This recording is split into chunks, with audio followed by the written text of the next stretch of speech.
Hey, thank you guys for staying with me through the break as usual.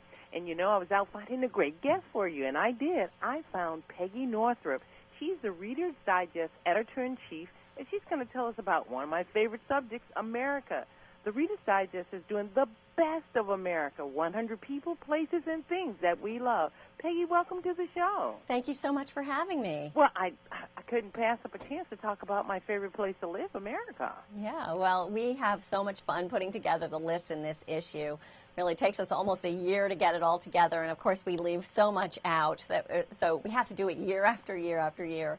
Well, you got to do a big book, because I know there's so much that's great about America, and I think I guess people have said this all the time, it's such a great time to tell people what a great opportunity it is to live in America. Yes. And that's what I saw your article doing, telling us about, you know, look at what you have and not what you don't have. Look at the good stuff that you have. Exactly. Well, we love to celebrate all the things that are good and great about this country. We always have. And, you know, the mission of our magazine is to highlight all the great things that are happening for everyday people around the country and give them some inspiration and some time-saving tricks and just highlight those things that we all care about so much. So we're very, very proud of this issue. Real quick, tell me how old Reader's Digest is, and what was it founded, what principles was it founded on? Well, you know, we were founded in 1922, and the whole idea was to make sure that if you were a busy person and you wanted to keep up with what was going on in the world, that you could get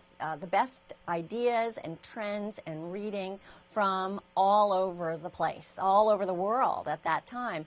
Now, in an era when we are all completely overwhelmed with the amount of information we take in, we think our mission is more relevant than ever.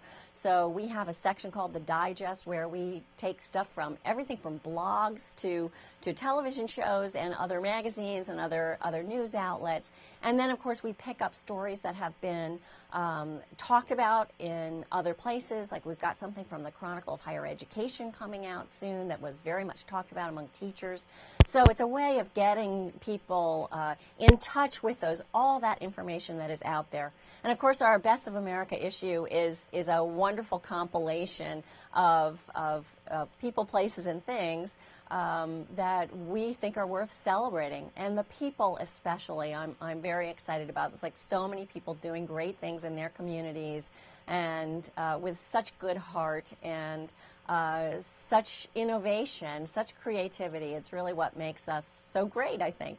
It is great, and I had a chance to look through the magazine, and we're going to give away a couple copies, and we just want people to go to valderbbshow.com, click on Email Valder, and we'll give away about 3 copies today. We want them to experience the best of America, too. Terrific. But I got a question.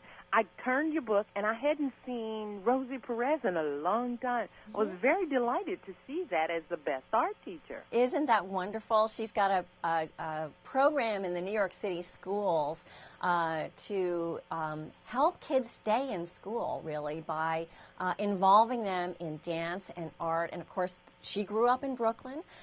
She grew up in the New York City public schools, and she understands what it takes to keep kids in school. So it's a wonderful way for her to give back. She's had so much success, and it's something that she feels very, very passionately about. So we were thrilled to show her. Well, I feel the passion on the page as she talks about her particular endeavor as an art teacher. And one more, I've got to look at, what was his name? Jake Glazer. Yes, Jake Glazer is such an inspirational kid. You know, his mother, Elizabeth Glazer, and his father was an actor, Paul Michael Glazer. And she was the founder of the Pediatric AIDS Foundation. She passed away some years ago, as did his sister. And Jake has carried on his mother's work and is just such an inspirational speaker and so committed to the cause. And Pediatric AIDS Foundation has done a tremendous job in preventing mother-to-child transmission and really advancing that cause scientifically and for the public. You've got those great stories. Of course, those are very well-known people in the public, but you've got everyday people in here. You've got everyday products in here. I love the beekeeper. I mean, you did a really good job with this one, and I've watched this before, and it's just maturing as it goes along. Thank you. Yeah, we really do have a lot of fun doing it, and as I say, there's always stuff that we leave out.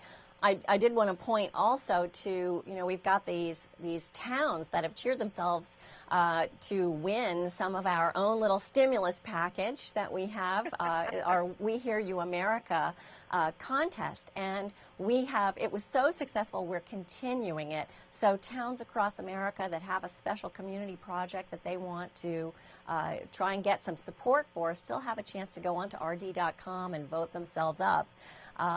And, the small towns have done incredibly well in this contest. Our winner so far is a town of 300 people in Grand Marais, Michigan. So when people get together, they can make really big things happen. Well, that's one of the reasons I did want to talk to you, because, we think we have some pretty good towns, and Michigan's doing some pretty good things. Yes, I'm sorry, in Dallas. In I'm Dallas, sorry. yeah. Yeah, and I'd love for them to go on. Tell them where they go on again. They can go on to rd.com, Reader's Digest website, and look for We Hear You America. And they can vote up their town, tell us what you love, tell us what you need. And we are having a lot of fun going around the country and handing out cash prizes, handing out little bits of money to mayors on our RV tour that you might see. But just go on to rd.com and you'll see all the stories that other people have put up and be inspired to do your own. Well, if you want to see the whole issue of Reader's Digest Best of America, get yourself a copy or go to ValderBeebeShow.com, click on Email Valder, and we'll send you a copy. Peggy Northrop, I'd like to thank you for the May issue of Reader's Digest. It was a delight to read, and thank you for coming on the Valder Beebe Show. Thank you so much for having me.